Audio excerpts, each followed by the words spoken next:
കയർ ബോർഡിൽ അഡ്വൈസറായി നിയമനം പ്രതീക്ഷിച്ചിരിക്കുന്ന ബോർഡിന്റെ മുൻ സെക്രട്ടറി ജിതേന്ദ്രകുമാർ ശുക്ലയുടെ സ്വപ്നം പൊലിഞ്ഞു. കേന്ദ്രമന്ത്രിയുടെ ശുപാർശയിന്മേൽ സർവീസ് കാലാവധി പൂർത്തിയാക്കി അഡ്വൈസർ എന്ന ഇല്ലാത്ത ഒരു തസ്തിക സൃഷ്ടിച്ച് കയർ ബോർഡിൽ തന്നെ തുടരാനുള്ള ശുക്ലയുടെ ശ്രമമാണ് വിഫലമായത്. ഇതിന്മേൽ ഒരു നടപടിയും കൈക്കൊള്ളേണ്ടതില്ലെന്നും ഇതൊരു അടഞ്ഞ വിഷയമാണെന്നും കാണിച്ച് MSME മന്ത്രാലയത്തിൽ നിന്നും നിർദ്ദേശം വന്നു. കയർ ബോർഡിലെ ഉദ്യോഗസ്ഥ ജോളി മധുവിന്റെ മരണത്തിൽ കുറ്റാരോപിതനായ വ്യക്തിയാണ് ശുക്ല.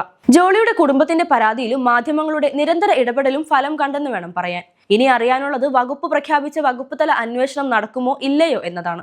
ആരോപണ വിധേയരായ മുതിർന്ന ഉദ്യോഗസ്ഥർക്കെതിരെ തികച്ചും ജൂനിയർമാരായ ഉദ്യോഗസ്ഥരാണ് അന്വേഷണത്തിന് നിയോഗിക്കപ്പെട്ടവർ. ജോളിയുടെ കുടുംബവും ബോർഡിലെ ജീവനക്കാരും ഈ അന്വേഷണ കമ്മീഷനിൽ തൃപ്തരല്ല.